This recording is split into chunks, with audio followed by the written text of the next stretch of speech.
सोनं जे आज आपल्यासाठी फक्त एक दागिना आहे, त्याची सुरुवात नेमकी कधी आणि कोणी केली आहे माहिती आहे का?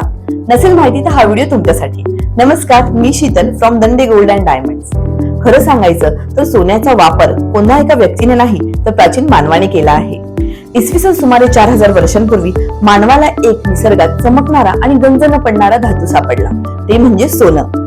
बल्गेरियामधील वारणा येथे जगातील सर्वात जुने सोन्याचे दागिने सापडले. ते धार्मिक विधी आणि काही समारंभांसाठी वापरले जात होते.